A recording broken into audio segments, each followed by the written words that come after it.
Wired into technology transformation, this is the Digital Bulletin podcast. Hi there, listener, wherever you are and whenever you're tuning in. Thanks for joining us as we sail the technology seas and fish for the topics that matter to you. Rocking the boat with me today is our Digital Bulletin content director, James Henderson. How are you, James? I'm very well, Ben. How are you? Very well, thank you very much. And sat opposite James today is our voice of authority on enterprise IT and fishing. Of course, it's Romilly Broad. Thanks. Have either of you ever actually angled? No. Is angled the right word? Angling. Angling, yeah. There are other types of fishing, probably. Yeah. Trawler fishing. Mm-hmm. I think I'd probably be better at that than the actual sport. So, yeah. James, is fishing a pursuit that's ever interested you? I've done it a couple of times. I wouldn't say I'm a keen fisherman, but I've been known to pick up a rod or two and hoist it into the sea and see what I can get out. So. That's not how it works. No, right. That's not, no wonder you've never caught anything. You just throw the rod in. Okay. That sounds like someone who's keen to get to the pub. Absolutely. That's what that sounds like. Fishing is just a waiting game anyway, isn't it? It's pretty much. Time filling to then do something else, right? Yeah, totally. Yeah. Excellent. Right, that's enough of that. Well, so we've got a great show for you today, folks. We are going to take you inside the walls of BT for a review of our latest Digital Bulletin case study, which we published a couple of weeks ago. Lots of exciting things to talk about there. Plus, James and I will report back from our recent trip to Barcelona for VMworld. But first, here's some news. Politics, the media, health and well-being, technology's influence on all of these areas has been brought into focus over recent weeks. We've seen Mark Zuckerberg stand up in front of Congress and defend Facebook on a host of issues, namely Libra, its role in the upcoming elections in the UK and the US, and even the company's very existence. Now, is there a chance Facebook might be broken apart in the future? Also in the political sphere, Twitter has promised to ban all electoral advertising in the lead up to polling, something about which Zuckerberg has also come under scrutiny. A short-term PR win for Jack Dorsey and Twitter this might have been, but is it actually enforceable in practice, and who stands to win? Over to Google, which has been busy acquiring Fitbit as it looks to finally take the battle to Apple and Samsung in the smartwatch industry. Elsewhere, former SAP CEO Bill McDermott has resurfaced at ServiceNow, Nokia has gone on a hiring spree to keep ahead in the 5G race, and IBM has built a public cloud just for banks. Now, you can find all of the best reporting on these stories and more via the Bulletin on digitalbullet.in. But next, we're going to explore two news items in a bit more detail. So, news item number one. In a month where we've seen the major players in public cloud scoop up combined third quarter revenues of a whopping $22 billion, the squabble between two of them, Microsoft and AWS, for a $10 billion contract with the US Department of Defense has at last been settled. James, do you want to add a bit more colour to the story and talk to us a bit about what has happened here? Sure. So it's been dubbed the most publicly played out contract win of the cloud era. Mm-hmm. And just to recap, Microsoft has won that $10 billion contract. And what it's going to be doing is sort of overhauling the US Department of Defence's pretty antiquated IT systems. Now, this project's been out for tender for a little while, and it was widely considered actually, but by many, that AWS, which is the leader really by any metric in the cloud industry, strongly tipped to win the contract. All of the talk in the lead, and it was a long lead-in period to this contract being awarded, was about AWS. Absolutely right, and it seems as surprised as anyone that it hasn't won the contract, actually. It's come out fighting, and it said that the decision to award the deal to Microsoft Azure, it's just said it's not the correct one given the nature of the tendering process. That's quite something to put in an official statement, wasn't it? That it's almost contesting the process that the US Department of Defense went through. Yes, it is. It's a brave decision when you consider who they're actually speaking about. But I think there's a wider context here, and as usual, when you talk about the United States, you very quickly come onto the topic of the president and leader-in-chief Donald Trump, and it's well known that Jeff Bezos, who the creator and founder of Amazon, and Trump aren't good friends. We also know that Bezos owns the Washington Post, which has been highly critical of Donald Trump. So there is a wider context here, and there's a new book out that claims that the president spoke to the Defence Secretary Jim Mattis earlier in the year and directed him to screw Amazon when it came to preventing them from taking this contract. So the inference here really is that AWS would have got the contract until the political interference from Donald Trump. Allegedly, but I mean, consider this: Oracle was part of the early tendering process, right? And it criticised the single vendor approach, which was going for, which is another conversation. You'd usually be looking at a multi-cloud approach for this. Now the Department of Defence has gone down the single vendor approach, and that was criticised. Oracle, who was part of it, after coming out of the running for it, they actually tried to sue the Department of Defence, claiming that the whole process was tailor-made for an AWS win. And they've ended up not winning it. So it wasn't just, the people who are looking on from the sidelines who are convinced AWS were going to win this. Oracle, which was part of this tender process, thought that too, and actually went as far as to try and sue them. I mean, that was kicked out. It's, in the fairness of balance, well, yeah, but it was kicked out. Maybe the fuss that Oracle kicked up helped. When there's a lot of noise around a company, even if the courts ultimately decide that there wasn't any kind of ill doing, the fuss around it can sort of point the decision makers to another direction, can't they? Ultimately, Rom, this is surely the most dramatic and publicly played out cloud contract in history, isn't it? What are your observations from this story? I mean, that's what's remarkable. I think that's symptomatic of the politics in the US at the moment, and frankly, over where we are in the UK, we're not that far off either. But you have fantastical characters in charge of countries who invite this kind of controversy. Now, these contracts are enormous. The procurement process for something like this is hugely complicated. And the first thing I want to do is stick my hands up and go, I don't know what's actually gone on here. And now, there could be any number of reasons that Oracle are annoyed or that AWS are annoyed that AWS won or lost that contract on the basis. I've got no idea. I mean, I can speak through experience in terms of procurement processes of nothing like that scale, obviously, but IT related or type procurement processes. And frankly, they can swing on relatively small things. But I've got no idea what it was in this case. The problem that Microsoft have got now, of course, in sort of trumpeting this and saying, we've won this because we're best, is frankly the administration of Trump, because it's essentially it invites people, especially people like Jeff Bezos, to cry foul, whether or not there is or not. I mean, I think that's open to debate, as far as I understand. I don't know. Absolutely, I think the one thing that is clear is that this isn't sort of an open and shut case now, is it? I think you mentioned, Jay, I don't know if you did, but Amazon is probably going to consider officially contesting this, whether they have grounds to or not. Potentially. I mean, I think they had a window of maybe 10 days after the decision. It looks like they're probably not going to take that up. Now, what they probably are more likely, because just for some context there, to have tried to challenge that through the courts, they would have had to prove absolutely conclusively rather that their offering was unequivocally better than Azure's. I'm not sure you can really do that. There's always going to be grey areas and perception about that. What they are more likely to do now is this contract is a 10-year contract, but it's well known that there are break clauses in it. The first will come after 2 years. So I think what you will see is AWS waiting in the wings to pounce should anything happen. And with the administration, the way it sort of twists and turns and makes decisions the way it does, you certainly can't rule that out.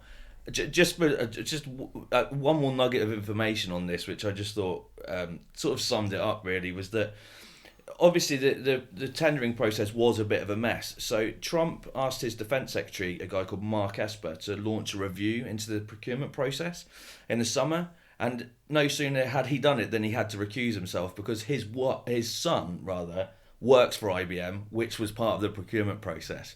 So it's an absolute muddle and a mess. Do you think this whole Project JEDI thing sort of portends a future where we're going to see more battles for billion-dollar contracts publicly played out, especially in the public sector? Because obviously there is a very much a public interest there, isn't there? Especially when you're dealing with sensitive data like the US Department of Defense. Yeah, well, absolutely. And I think this is definitely true in the context of where politics is generally now, which is that it's essentially politics is now is a war waged on social media, and increasingly that's becoming true of large corporates, and so nothing really is happening behind closed doors anymore.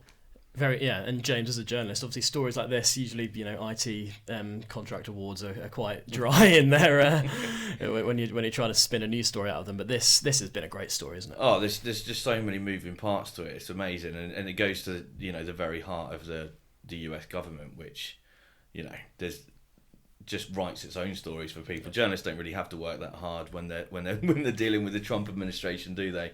And when you add in like Jeff Bezos and big players like that, and Microsoft's Azure, this is what happens, isn't it, when you have these behemothric enterprises with so many things under their control. I mean, Jeff Bezos has nothing to do with AWS. Like he hasn't got any sort of say in the no. But obviously he's associated with it in this story. So we're going to move from cloud to 5G now. And 2019 has been sort of the year of activation for 5G, hasn't it, Rom? And we've covered a few stories on Digital Bulletin over the last few days. Do you want to first of all basically tell us why, what has driven this surge in 5G in 2019? Well, I mean, fundamentally, this is the year, really, or this has been the year, because we're nearly at the end of it now, where very, very long-term plans are starting to come into fruition. So we've been talking about 5G for years and years. Now it's finally happening. And that said, it's still not mainstream by any means. We're probably about 2 or 3 years away from it becoming a day-to-day reality for most people. There's something about 5G that I think most people on the street may not realise, which is that 5G isn't really about radio and antennas and things like that. It's much more about what's under the ground.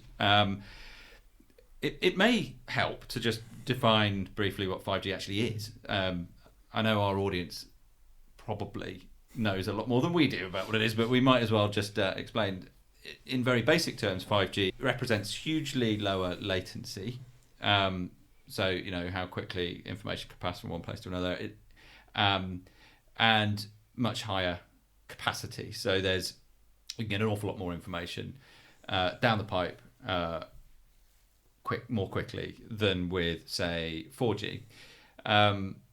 It is also way more reliable, and that's it doesn't drop out. Your phone calls, in theory, your phone calls will not be dropping out anymore.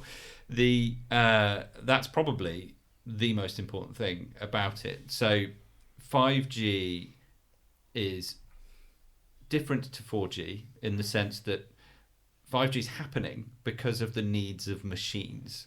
4G and the generations before it happened because of the needs of people, voice principally. 5G is about connecting machines, and the motivation behind that is industrial, really. Yeah. Before we dive into sort of the kind of industries that might have the biggest impact from 5G, James, I want to get your insights here on. Obviously, as Rom said, 5G is something that's been talked about for years. As someone who's been sort of reporting on these technologies for a while now, what's your view on that, and why do you think we're only now seeing sort of the rollout? Why do you think it's had so many headlines over a time where it's not actually had too many implementations? Do you? I think because people realise it's obviously we've gone from, or certainly since I've been using this sort of technology, gone from LTE, 2G, 3G, 4G, and they've all been decent steps, incremental step forwards. The step now to 5G is just a completely different matter, and I think that there's a lot of hype around it for that reasons, because fundamentally it will change how we use broadband connections and internet connections, and how it will change industry, not just consumers. So I think that's what the interest is driven by, certainly, and I think that definitely this year there's been far more reporting on it. Companies got absolutely serious about it this year. There's been a lot going on in the background, but in terms of rollouts and the infrastructure that's been put in, 2019 has been the year. I think 2020 will be the year where it becomes a commonality, something that's expected. On the consumer side, certainly, I think it will be the first year that Apple's iPhone, which is always a step behind some of the others, but it's a mass market product, that will be the one that has 5G capability. So I I just think that we're at a tipping point now. The work has almost been done in terms of the infrastructure, certainly in major cities in Europe and the United States, and now we're about to see the rollout and the actual abilities. I do think it's going to really, really surprise people. Certainly, from my perspective. I mean, when you're looking, obviously we sort of spy on all the big telecoms companies and look at what they're doing in this area, but this isn't just a matter of networks. It involves a lot of other companies. Obviously, you talk about the manufacturers like Apple who are trying to incorporate 5G, and then you talk about the companies like Huawei who are trying to build the infrastructure. And as you said, Rom, the infrastructure is very different to 4G before. Now, on your point about how this is really going to change sort of the enterprise world more than the consumer world, do you want to talk a little bit more about that and maybe the industries and the enterprises that will be impacted the most? Yeah, well, I think ultimately everyone will be impacted. Everyone, and I mean that whether you're at home or at work. If you're at work, then we're talking about enterprise. If you're at home, then you're at home. The point is that I suppose that what's required to make 5G happen is, first of all, digging up roads. Now, in cities, the reason this is being rolled out to cities and urban areas first is because that's already happened. There's fibre running underneath them, and fibre is absolutely critical for this. The next thing that needs to happen is hugely increased numbers of radios. Right now, we're used to seeing poles on the top of tall buildings, or out in the countryside, or on top of churches, or wherever you can get a vantage point to distribute 4G and other, I'm going to use the word traditional forms of making cell phones work. 5G needs way more of those, because the whole point about it is that it gets closer to everybody. So they're more like Wi-Fi access points in your house rather than big radio masts, right? So there's all of that infrastructure is being laid down, all of which is really easy to do in urban environments.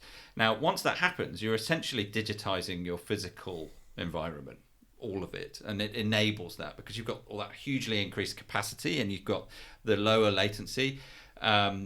Before we started recording, James and I were talking about autonomous vehicles. That's one obvious application for this. Really low latency, so you can rely on it. It's not going to fall apart because it's much more reliable, so you can rely on it. And then processing, which is the fact that the actual data processing can happen close to the vehicles, close to the roads, because that's where they're going to be, within 100 meters. I think that's as far as you want to get away from one of these nodes. All of that enables not just autonomous vehicles. One thing I read about just recently, actually, which is a good case study, is in Turin, Italy. Just recently, they've I can't remember the name of the company, but they have, it's a partnership between government and business to deploy what they're saying is Europe's first edge 5G edge cloud computing project, where they've a lot of buzzwords there. Oh yeah, I got them all in to one sentence. But fundamentally, they've been trialing this in Turin, so it's obviously a big urban built-up area. They've been using this to drive a load of drones around the city, which, because of all the things we talked about with 5G, you can be confident in. You can fly drones around your city knowing that you're not going to lose connection with them, at least not as easily as you would otherwise have done over a 4G network. They're using it to monitor rivers for flooding. There's a lot of old buildings and monuments in Turin. They're using these drones to survey those. Are any of them going to fall over, or do they need repairing? That sort of stuff. Over the next 2 to 3 years, this stuff is going to start to become fairly ubiquitous. We will start using it, whether it's autonomous cars or whatever, or downloading HD movie in 1 second, or whatever it is the promises are. Underlying that are two big factors. One is cybersecurity. How do you secure a surface area that is suddenly that big? Billions of devices all connecting to the same stuff. The second issue, first issue is securing this stuff. The second issue is really that there's an obvious problem where you might find yourself as a nation disenfranchising your remote nether regions, Yeah. your kind of your rural areas and all that sort of stuff. Yeah, and that's, I'm gonna throw over to James here as well, because when we're reading up on a lot of this stuff, James, you hear a lot about smart cities, don't you? That's a really common buzzword, and we know that a lot of the major cities, major metropolises in the world are competing with each other to try and raise their game from a technology perspective. But you don't hear a lot about smart towns or smart villages or smart countryside. So do you think, Rom has sort of hinted at it there, but this is going to be a major problem going forward, isn't it? Because here in the UK, we still have problems with other bands. There are still, we live in a pretty rural part of the UK, and we know that there are still villages and towns which have barely got faster speeds than we had when we had dial-up. So. It's a huge problem, and there's absolutely no two ways about it that governments need to be lobbied a lot harder than they are currently, and they need to take responsibility that your smart cities are important because you need to join these places up. You need the data from them to make them more efficient, more effective metropolises, right? Mm-hmm. But you can't just forget about people who don't live in these sort of big city locations. You can't have the sort of haves and have-nots. It doesn't really work. We probably need to move on, but where is this going to go? Like, what are the next steps, do you think? I think it's important to understand that the nature of the problem. So we've already got, as you were just saying, there are parts of the UK which is a relatively tiny place with a high concentration of people in urban areas, and yet even the UK still can't do this. There are bits of the country that still don't have reliable 4G access, let alone 5G. So, and that's already a problem. But with 5G, because it's so reliant, you can't bounce 5G off satellites, by the way. They're far too far away. You need the physical infrastructure.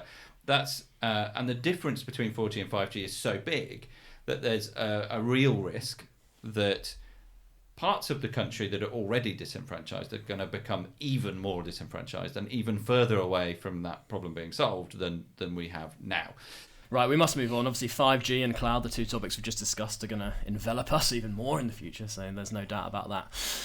That's enough news for now. We're going to move on to our BT case study after this little break.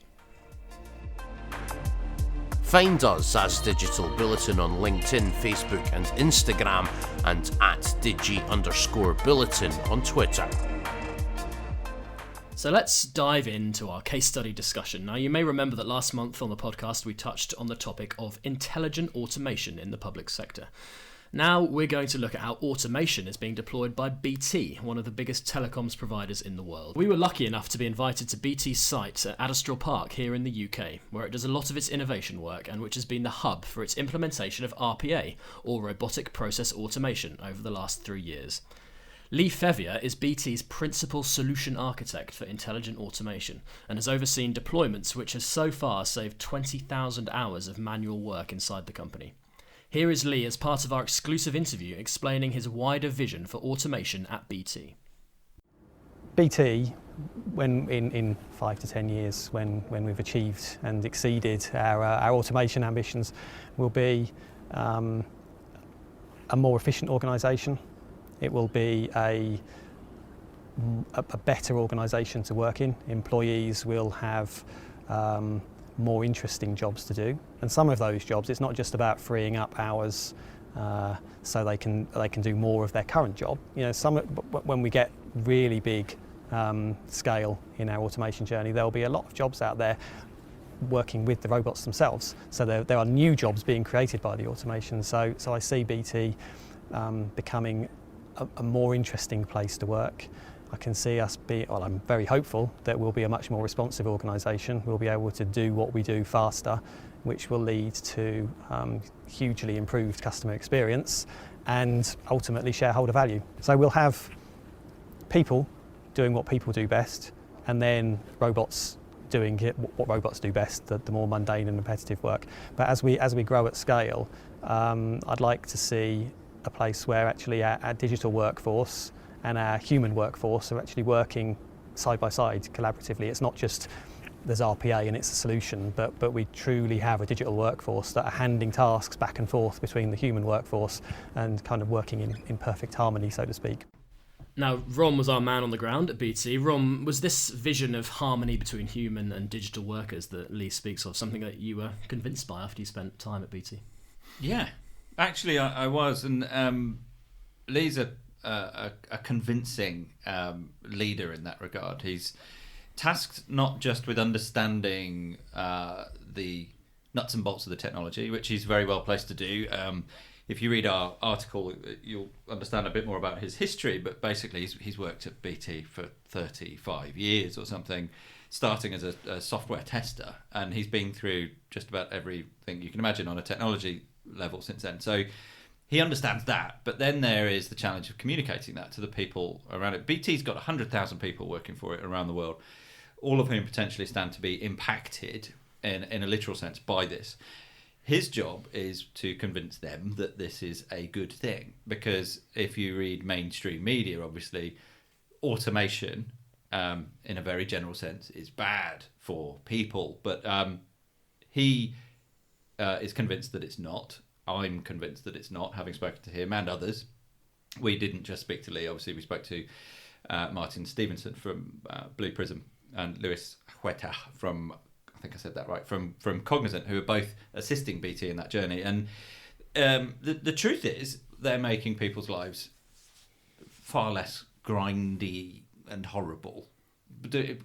These are processes run by software, invented to take away some of the pointless, mundane, repetitive nonsense that all of us have had to suffer over our careers. And, you know, by doing that, you're freeing up time for people to do better things. Absolutely. We'll touch more on that people point in a moment. We'll hear another clip from Lee as well. But in the article, James, Lee talks about the kind of huge growth ambition that BT has for RPA, especially sort of within his own technology department, where he wants to, I think, double, and then double again over the next 3 years, the number of hours saved.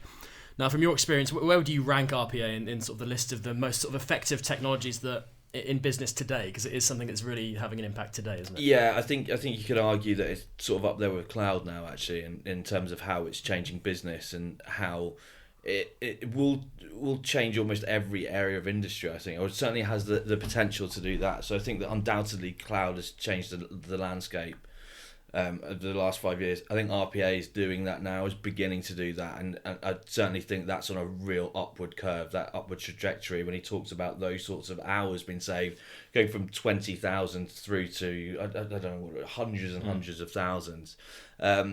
So I think it's up there with cloud, frankly, in the top two. I think that there is still definitely that PR war to be won out there, because there is distrust still. We're going to hear, as I said, we're going to hear from Lee on that sort of people challenge in a moment. But Rom, this is about intelligent automation, isn't it? And what that means. And that's BT's ultimate ambition here. Now, the intelligent automation sort of includes enlisting robots overnight to sort of further streamline business processes and other things like that. How do you believe cognitive technologies can help move automation further forward, and what is BT doing in that area? Well, one of the most interesting things, actually, when I was talking to Lee, was his answer to that, which was RPA on its own it's actually not really that new as a technology. Blue Prism itself, which is the provider of the platform that BT is using, amongst many others,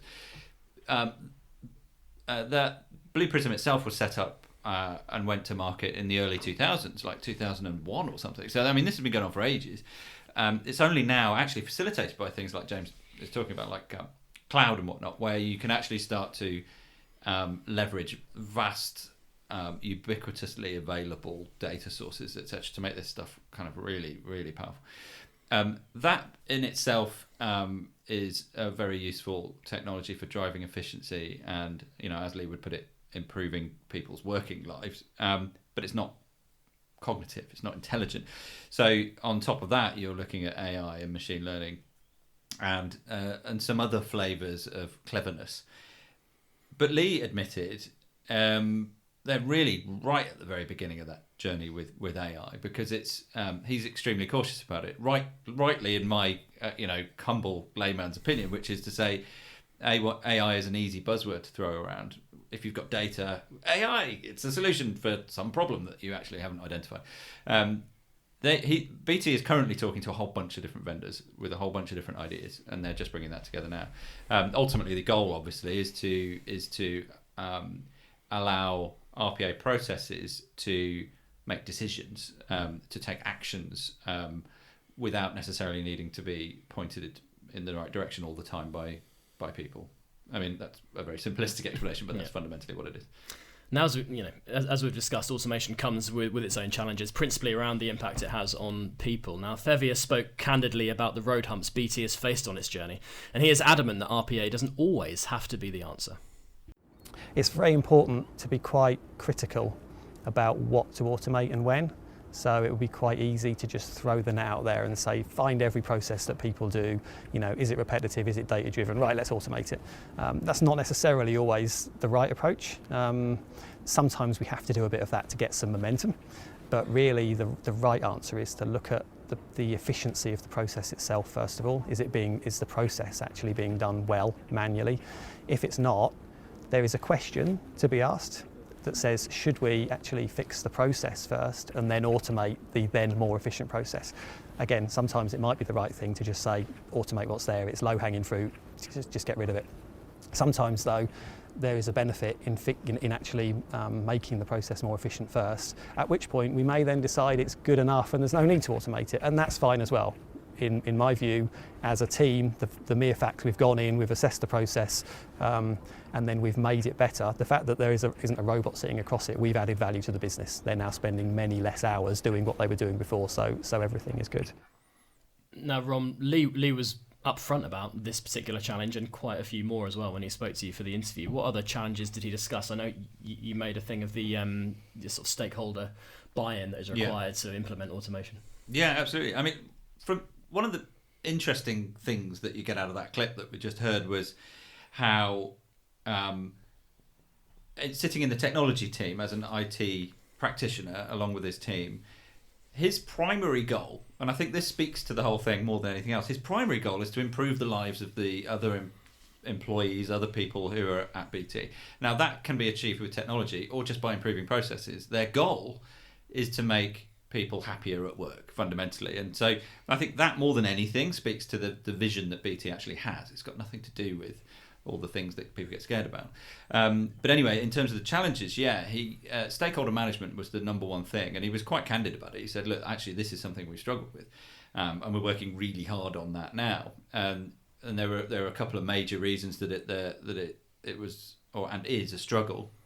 James, we read a lot about digital transformation projects, as Ron mentioned, falling by the wayside. Do you think there are lessons to be learned here from BT's approach to automation, a very diligent one, a very thorough implementation? Yeah, I think there's no question that companies feel like they should be carrying out digital transformations across all their companies, and sometimes I don't think they really sit down first and figure out the reasons why, or understand that actually not all areas of business are right for, whether it's implementation of RPA or other technologies, is simply not necessary. People definitely want to be seen to be doing this because I think they feel that it makes them look like a modern organisation, or it looks good on a press release. I think that BT is definitely an example of a company that's doing it for the right reasons, that's putting the groundwork before it's done.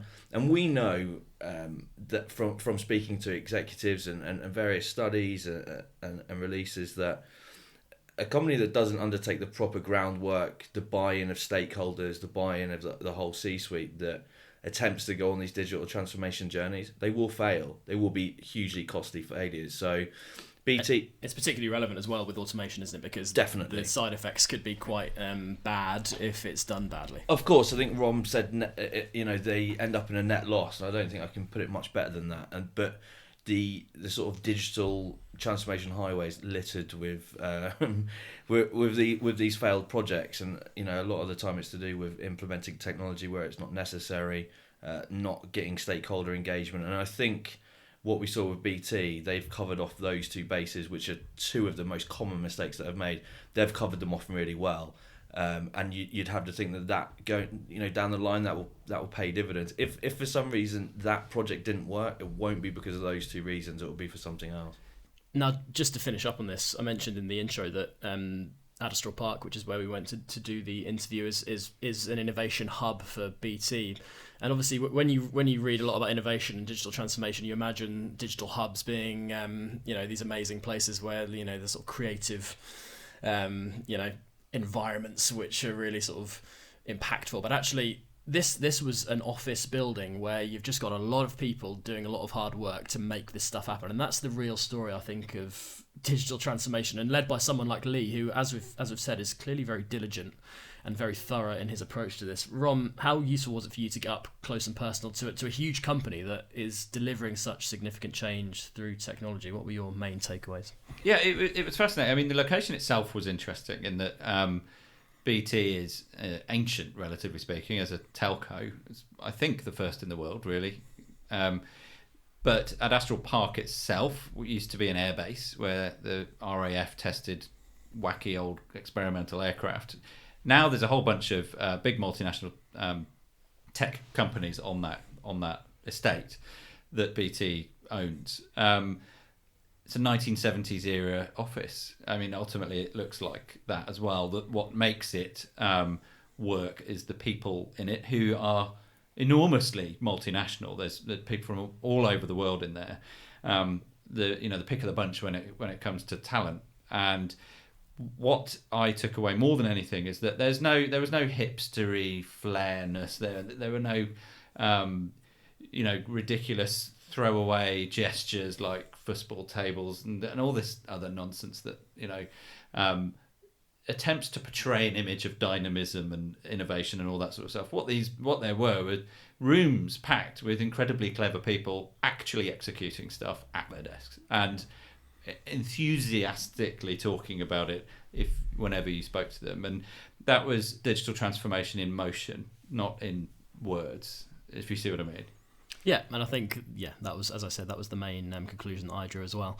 Now, you can obviously read more about the BT case study in our latest magazine, or I've got some great videos which tell the story, not just of BT, but how Blue Prism and Cognizant have helped them a lot on their journey.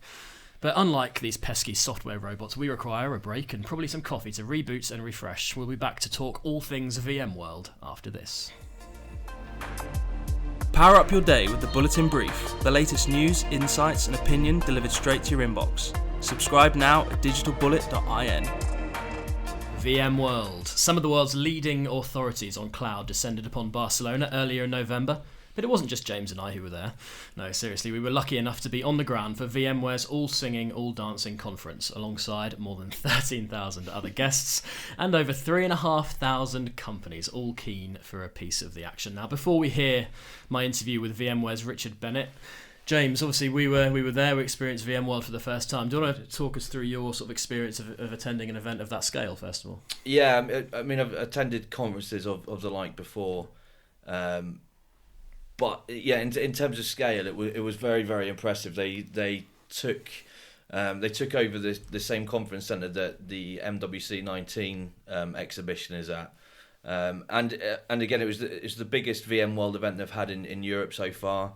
I imagine it'll be yet bigger next year. But what I definitely did take away from it was a genuine sense of sort of excitement. Mm-hmm. When I spoke to the people there, and I am being honest, I've been to conferences and spoke to people before where it's people are there because they sort of feel like they have to be. Go through the motions of it. A little bit. I didn't really come away with that there, and we spoke to a few VMware executives and some of the companies that they work with. Genuine sense of excitement. I think they see a huge potential there in terms of what they're doing at the moment.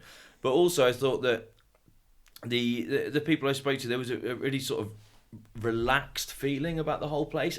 I do think that there's a little bit of VMware that does that on purpose to sort of position themselves that way as a company that you can work with quite comfortably. But yeah, so I came away from it really impressed with what they put on, first and foremost, and there's no doubt that over the next couple of years we're going to be reading about what VMworld is doing in this sort of cloud space, because they've got pretty grand plans. I think, from my perspective, the point about how it just felt, obviously it's a cloud software company, so it's a hard thing to sort of brand. Yeah. But actually they've gone fully at it, haven't they? From that perspective, they've got this sort of slogan which is "Make your mark," and that was plastered everywhere around Barcelona. It seemed, even in the airport when we were leaving, there it was again. But they're clearly on a mission. Obviously, these guys got loads of money. Yeah, I did want to make that point. They definitely position themselves as like quite a cool company, quite laid back. For example, they had the Stereophonics playing in the evening, and they had the Killers playing at their US event. So there is that, but let's not forget, this is a huge company in its own right. I spoke with their CEO, Sanjay Poonen, who was telling me about how their $5 billion acquisitions this year are going to add to the company, and their ambitions to turn over 20 billion next year. So it is a big player in its own right. Absolutely, and I think, let's talk a bit about that now. I mean, VMware, as we know, started off life as just a virtualization company, but now it is a wholly different beast, isn't it? And they were shouting about that a lot at the conference. Just this year, it spent a combined, as James said, combined 4.8 billion on acquiring Pivotal Software and Carbon Black, doubling down on Kubernetes and enterprise security. So it's spreading its wings. We're going to focus on VMware's advisory services, which is an increasingly important function of the business as it does increase the sort of services that it offers. I spoke to the division's head, Richard Bennett, and started off by asking him exactly how the company steers its clients through its technology journeys. The most successful relationships tend to be frequent. So if I look at my own work when I was an advisory consultant, I would have very good relationships with C-level, not just CIOs, CTOs, CFOs as well, but with the C-level at least 2 or 3 times a month with some of our most important customers. Equally, we support and run with our marketing teams in EMEA lots and lots of executive events. So whilst one of my favorites is Chief Wine Officer because it comes with wine tasting, equally I designed a program called the Collab Series, which is we bring, for example, CIOs and chief HR officers into a room to talk about workspace technology, or we bring a CFO and a CTO into a room to talk about modernized applications and multi-cloud. And so those elements all come together. So it's direct meetings, it's constant community models. We have a number of thought leadership groups which we have regular customers attending and giving their own feedback, by the way. We approach it as a 360-degree loop. I'm genuinely interested in what we're getting right and what we can do better at. Mm-hmm. And so the advisory guys are there as well to try and build that, I guess, intrinsic model is probably what I'd say, but really is just a relationship situation. You mentioned how much VMware has expanded its services. Obviously, we know the acquisitions of Pivotal and Carbon Black have taken things to a new level for you guys. Does that sort of represent a challenge in a way as well? Because your sort of scope is so much wider, you have to be on top of a lot more from your perspective. No, actually it makes it easier because the scope is now more complete. So in previous worlds, and every technology vendor suffers from this, there's always gaps, right? I mean, we live in a multi-vendor world. Customers want multi-vendor opportunity. They want the ability to have anything that their business needs delivered in a way that they feel most comfortable with. The beauty of VMware and the acquisitions like Pivotal and Carbon Black, but equally the way we've expanded our multi-cloud operation to include things like IoT and Pulse IoT and 4G, and 5G I should say, we're now able to address customer needs in a fundamentally different way. So when we're having conversations about what is your strategic direction, VMware's digital foundation becomes the all-encompassing platform to make that a reality. Mm-hmm. Okay, really interesting. So on a more general point, you mentioned it there, the speed of technology change, VMware has to keep up with that as well as advise customers on how to keep up with that. Like, where do you begin with that? Oh, we hire really smart people. But the smartest people still, can't predict the future. Yeah, no, you're very true. So there's, I think there's a thing that most technology vendors miss and that we get right. So we always start a lot of our conversations by putting the human being at the center of the conversation. And let's be clear, technology innovation is driven by human expectation. I mean, I look at my world and why should I have better technology in my house than when I come to work? So a lot of those curves and a lot of those trends we're seeing driven by society. I mean, yes, we couldn't go back 11 years and talk about how the iPhone came in, but that isn't important anymore. What we should be talking about is how modern applications is now driving innovation. And I've seen some really cool stuff recently. I mean, one of the things in healthcare is a little sensor, and by little, it's 1 millimeter by 1 millimeter, self-powered. You place it on your teeth, so it's glued onto your teeth, and it's a methodology to measure your well-being. So when you eat, it measures all of the different substances in your food. So if you're drinking alcohol, it measures all the different levels of that. It reports back to an application on your telephone. So now we're talking about wearable devices as well. And it tells you if you should be eating more fruit sticks rather than, bacon sandwiches. And there's that kind of really, so that's like, that level of innovation is a bleeding edge stuff. Yeah. But to deliver that, you would need, for example, 5G, you would need IoT, you would need multi-cloud model, and all of the stuff that underpins innovation is what we do. Mm-hmm. So all we're offering here is a platform for the innovation. Listening to Richard there, James, it's clear VMware's expansion in the last couple of years has it well placed to benefit in this era of cloud. Now, did you get that sense of anticipation from the event that it was a company very much on the up? Kind of touched on it already. Yeah, without question. So they've made it a very deliberate policy of theirs to develop themselves into an important partner and friend of the big cloud companies. Yeah. Because they've seen the way that technology is developing, right? Cloud and multi-cloud has become absolutely integral to enterprise. It wouldn't function without it. If you think of that journey in the last 5 years, where it's gone from sort of proof of concept to just being completely ubiquitous, it's quite the journey. And I think they called that pretty early. So they want to be friends of companies like that. And Sanjay, who I spoke with, made that point very, very clearly that they want to be there with them. What I would say is that the same is true the other way, in that all of those big cloud providers were there with big stands showing people how they could run their VMware software within their native clouds, right? So it's definitely a two-way street. They've embraced the big cloud companies, no doubt about that, but they've been embraced back as well. Yeah. Rom, I'm going to bring you in here. Rom still is here. I am. Now, Richard, who we spoke to, works in advisory services, as we spoke about there. Now, does what he said kind of hit home the realisation that for companies who want or are obliged to be digital first, the kind of support that these guys offer is really critical? Yeah, I mean, VMware are angling for the same kind of spot in the marketplace as AWS and Microsoft, related to our earlier conversation. Mm-hmm. You kind of don't have much of a choice whether you are going to work with these guys or not. They're so important to what's happening now, particularly if you talk about 5G again, like we were before. This is all part and parcel of exactly the same set of things that all companies, all enterprises are now looking for. They're not looking only at what their cloud strategy is or how they're virtualizing stuff on there. They're not just looking at IoT or 5G. They're looking at all of these things at the same time because they're all completely interdependent. VMware are obviously doing a very good job of positioning themselves right at the heart of all of those decisions that are being made. And as he was just saying, those decisions are being made incredibly rapidly now because change is occurring so quickly. I was going to ask you guys about that. I mean, James, how much of a kind of concern or problem do you think it is for enterprise, the speed of technology change? Because is there a case that it makes kind of medium-term, long-term planning very difficult, very hard when you can't predict what the technology is going to do? Yeah, it certainly makes it difficult. Yeah. I don't think it makes it impossible, but clearly, it is a big challenge for companies, and what they have to try and figure out is a way that to be able to adapt quickly to what is obviously a rapidly changing market.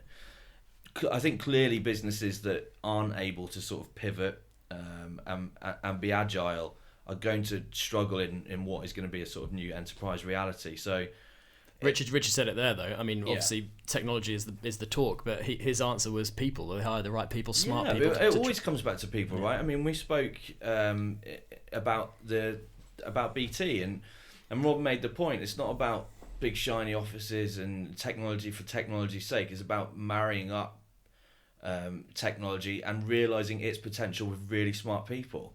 Technology on its own just will not work. So I think it's always been about that, and I think that's why fears over a completely RPA workforce will never come to light, because actually these technologies can't be scaled or have their potential fulfilled without working hand in hand with, as you said, really smart people. Yeah. How do you guys feel about having a chip on your tooth to measure exactly what you eat and drink? Rom, I'm looking at you. I thought that was a great idea until he said it's going to keep an eye on how much beer you drink. Oh, hang on.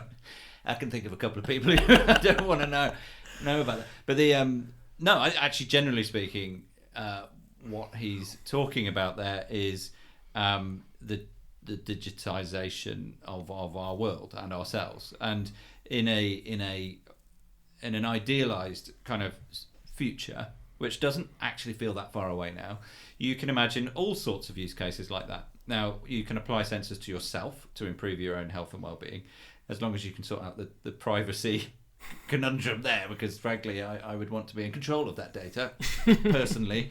Give me a excellent blockchain that I can have with that, please. Thank you very much. But you can apply the same logic to any device doing anything anywhere in the environment, and that plays into the story of emerging smart cities and industries such as manufacturing, that when you understand exactly what's going on in and out of your factory, you can make your processes more efficient, which is important if you're going to try and deal with climate change and so on. So all of these things are massively important. And VMware, understandably, are turning up in places like Barcelona, bouncing up and down, being quite excited about all this, because they're just looking at all of that. What a glorious opportunity it is to be part of the fundamental machinery, the fabric of all of this, that as it's happening, which is very much what they are. Enough of that really good point, James. Would you volunteer for a tooth chip to measure your consumption of food and drink? No, absolutely not. No. I don't need a chip to tell me that my diet is dreadful. And do you not want the data? Luddite. I mean, I really don't. No. Or with the chip, I think with me, the chip would probably just get eroded by the amount of sugar just kind of passing over it, so it just crumble into. Yeah. No, you're right. But I was just about to get serious again, by the way. No, I think our time is up. We won't put you through this any longer, listener, don't worry. Now, issue 11 of Digital Bulletin will be out at the end of November. Lots of exciting things in there for you to have a read of. As for us, we'll be back in a month's time. Thank you for listening.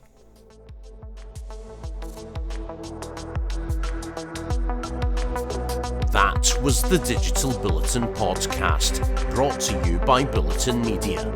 Listen and subscribe to a range of podcasts on Spotify, Apple Podcasts and Stitcher. Plug into digitalbullet.in for news, features and case studies on the very latest in enterprise technology and digital transformation.